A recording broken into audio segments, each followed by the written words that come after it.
Hello students, this is Umair Siddiqui और आज मेरे वीडियो लेक्चर का टॉपिक है डेरिवेशन। ठीक है, आज हम डेरिवेशन करने वाले हैं बोहर्स के रेडियस की। ठीक है, अच्छा ये जो टॉपिक है हमारा, जो ये डेरिवेशन है, ये बेसिकली आपके फर्स्ट ईयर के लिए भी इम्पॉर्टेंट है, फर्स्ट ईयर केमिस्ट्री के लिए, और सेकेंड ईयर की फ़िज़िक्स के लिए भी इम्पॉर्टेंट है। ठीक है, तो दोनों आप रिलेट कर सकते हो इससे। तो मेरी ऑडियंस बेसिकली फर्स्ट ईयर और सेकेंड ईयर दोनों है। ठीक है, तो चलिए हम स्टार्ट करते हैं। Bohr's radius for nth orbit. बेटा जैसे कि हम इसको मान लेते हैं ये हमारा फर्स्ट ऑर्बिट है। बेटा दिस इज़ योर न्यूक्लियस, जिसमें आपके पास इलेक्ट्रॉन्स, प्रोटॉन्स, न्यूट्रॉन्स हैं, और न्यूक्लियस में हमारे पास दो चीज़ें हैं, कौन कौन सी, प्रोटॉन्स और न्यूट्रॉन्स। तो बेटा यहाँ पे हमारे पास ये पहला ऑर्बिट, ये दूसरा ऑर्बिट। बोहर ने क्या किया, नील बोहर ने तमाम ऑर्बिट्स के अप टू n ऑर्बिट्स के लिए एक फार्मूला ड्राइव किया है। ठीक है, तो वो हम फार्मूला सीखने जा रहे हैं। अच्छा बेसिकली उसने एटम कौन सा लिया था, उसने लिया था हाइड्रोजन एटम। ठीक है, क्यों लिया था बेटा, फॉर द ईज, बिकॉज इसका एटॉमिक नंबर 1 होता है। वो आगे आपको समझ में आएगा कि इसने क्यों लिया। ठीक है, चलिए अब देखते हैं, हम डेरिवेशन स्टार्ट करते हैं। Bohr's radius in nth orbit. ठीक है, so according to the Bohr's postulate, the hydrogen atom consists of nucleus containing a proton and the electron is revolving around the nucleus in definite circular orbit. Bohr के अगर आप postulates देखोगे, हमने ये भी discuss किया है, उसका मैं लिंक दे दूंगा। बोहर के पोस्टुलेट्स में एक पोस्टुलेट ये भी है कि उसने कहा, उसने बेसिकली हाइड्रोजन एटम पे सारी अपनी थ्योरी दी थी। तो हाइड्रोजन एटम में वो कहता है कि एक हाइड्रोजन एटम है, तो बेसिकली हर एटम के पास न्यूक्लियस होगा। तो वो कह रहा है हाइड्रोजन एटम के पास जो न्यूक्लियस है उसमें एक ही प्रोटॉन होता है। हमें पता है इसका एटॉमिक नंबर 1 होता है, सो नंबर ऑफ प्रोटॉन्स कितने होंगे, 1। ठीक है, और ये कहता है कि this and the electron is continuously revolving around the nucleus in a definite circular orbit. ठीक है, ये इस तरीके से मूव करता रहेगा। बेटा ये बिल्कुल सोलर सिस्टम के लिए तरह मूव करता है, अपने एक्सिस पे स्पिन भी करता है और इसके अराउंड, न्यूक्लियस के अराउंड रिवॉल्व भी करता है। ठीक है, तो चलिए हम स्टार्ट करते हैं derivation. According to the Niels Bohr, Niels Bohr ने कहा कि electrostatic force should be equal to centripetal force.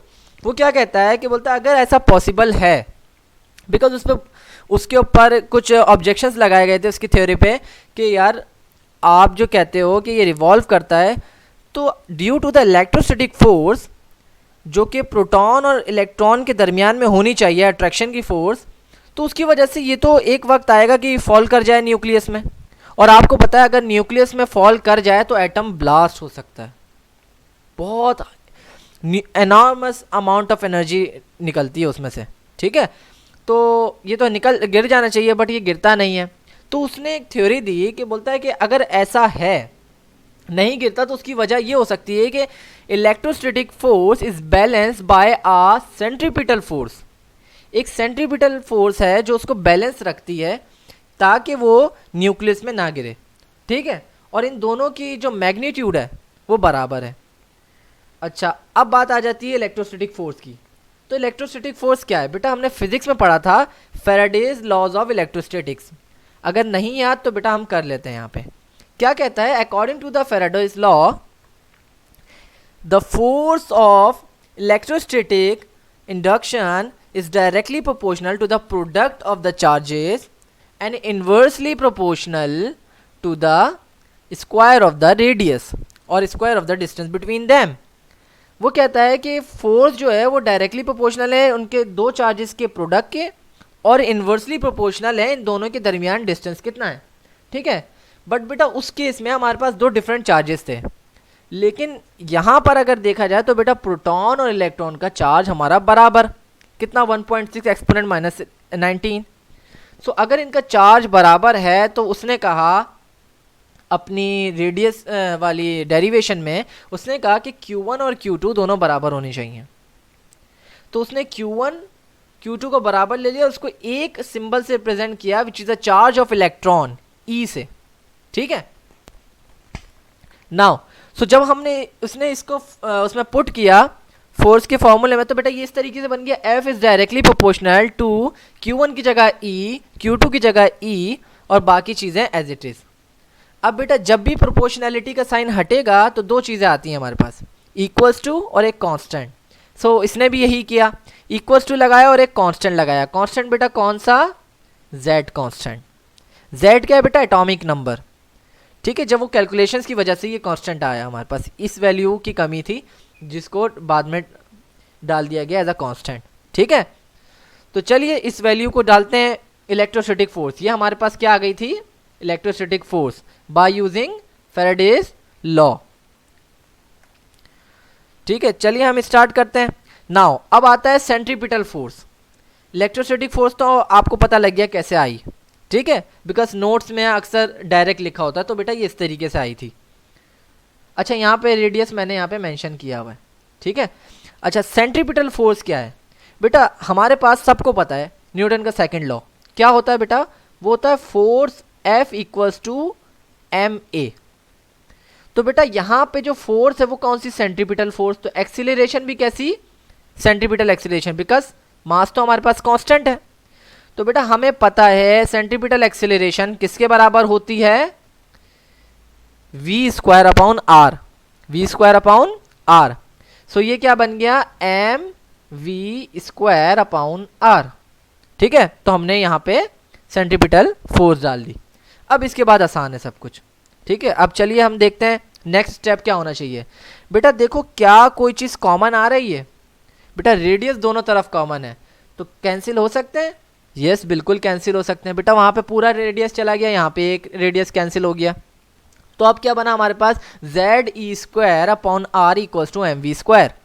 Next step में हमने वी स्क्वायर को एक तरफ कर दिया, वी स्क्वायर को एक तरफ कर दिया। इस पूरी डेरिवेशन में याद रखना कि हमें वी स्क्वायर को तनहा करना है एक साइड पे। ठीक है, इसको बना दिया हमने एक इक्वेशन, बिकॉज ये मजीद सॉल्व नहीं हो सकता था।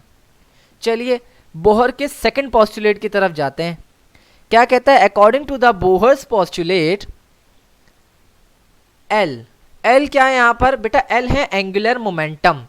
पी होता है हमारे पास लीनियर मोमेंटम और एल होता है एंगुलर मोमेंटम। ये सब फिजिक्स वाली चीज़ है। ठीक है, तो एल क्या है हमारे पास? Angular momentum. बोहर कहता है कि angular momentum is the integral multiple of H upon 2 पाई। वो कहता है कि हमारा जो ये जो हमारा एंगुलर मोमेंटम है ये किसका इंटीग्रल मल्टीपल है? किसका multiple? 1h upon 2 pi, 2h upon 2 pi, 3h upon 2 pi, इस तरीके से होना चाहिए हमारे पास। सो एक जनरल फॉर्मूला बना L equals to NH upon 2 pi. ये इसकी पॉस्टुलेट में लिखा हुआ है। ठीक है, आप जब पढ़ोगे ना पॉस्टुलेट्स वगैरह तो उनमें ये चीज़ लिखी हुई है कि L equals to NH upon 2 pi. So हम सबको पता है कि लीनियर मोमेंटम होता है P इक्वल्स टू mv, जबकि एंगुलर मोमेंटम होता है mvr। क्या होता है? mvr। सो हम L की जगह पे mvr पुट कर देते हैं। बट बेटा देखो हमारे पास यहाँ पे v स्क्वायर, हमें एक और इक्वेशन ऐसी ढूंढनी है जिसकी एक साइड v स्क्वायर हो जाए ताकि हम कंपेयर कर सकें। बट यहाँ पे प्रॉब्लम है, यहाँ पे v की कैसी है? Single power. सो डबल पावर करने के लिए हम क्या करेंगे? Obviously squaring on both side. तो हमने कर दिया स्क्वायरिंग ऑन बोथ साइड।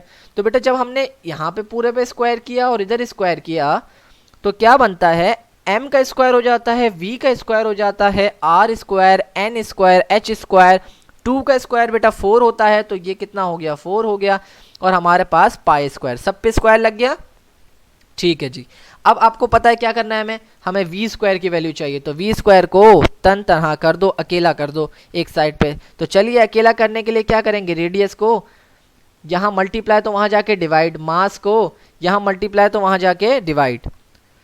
तो ये फॉर्म आ गई हमारे पास, v square equals to n square h square upon 4 pi square m square r square. तो ये हमारे पास इक्वेशन नंबर 2 बन गई। अब बेटा जब भी किसी इक्वेशन की एक साइड सेम हो तो हमेशा कंपेयर कर देते हैं। कंपेयर करने से क्या होता है बेटा? जो भी साइड सेम हो उसको ख़त्म कर देते हैं और आमने सामने वाली साइड जो है उसको एक दूसरे के सामने चिपका दो। ठीक है, तो चलिए बाय कंपेयरिंग इक्वेशन 1 एंड 2 तो हमारे पास ये वाली साइड यहाँ आ गई। ठीक है, तो हमारे पास अब ये फॉर्मूला बन गया।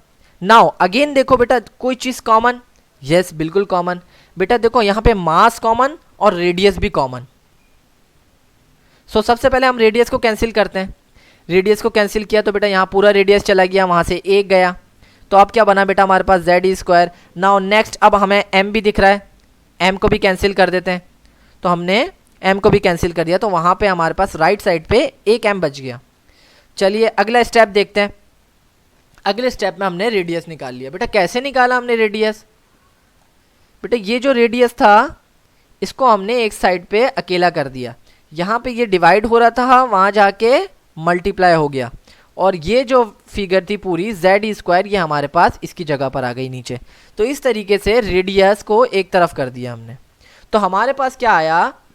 रेडियस बेटा अगर हमारे पास n की वैल्यू, n क्या बेटा? Number of orbit. n क्या है हमारे पास? Number of orbit. सो अगर हमारे पास फर्स्ट ऑर्बिट है तो n की वैल्यू 1 रखोगे तो बेटा यहाँ पे फॉर्मूला क्या बन जाएगा? ये। सो n की वैल्यू रखने का मकसद है कि अगर n नंबर ऑफ ऑर्बिट्स हो तो आप आसानी से कैलकुलेट कर सको। तो this is your Bohr's radius in nth orbit of the hydrogen atom. ठीक है, आई होप आप लोगों को समझ आया हो। अगर आप लोगों को मेरी वीडियो पसंद आई, लेक्चर पसंद आया, सो बेटा लाइक करो, और कोई क्वेश्चन हो तो मुझे कमेंट सेक्शन में क्वेश्चन किया करो। ठीक है, मैं डेली लेक्चर्स अपलोड करूँगा, आप प्रिपरेशन करो अपनी, इन छुट्टियों को करामत बनाओ अपने लिए। ठीक है, ओके, आई होप आप लोगों को समझ आया हो। गुड लक, अल्लाह हाफिज़।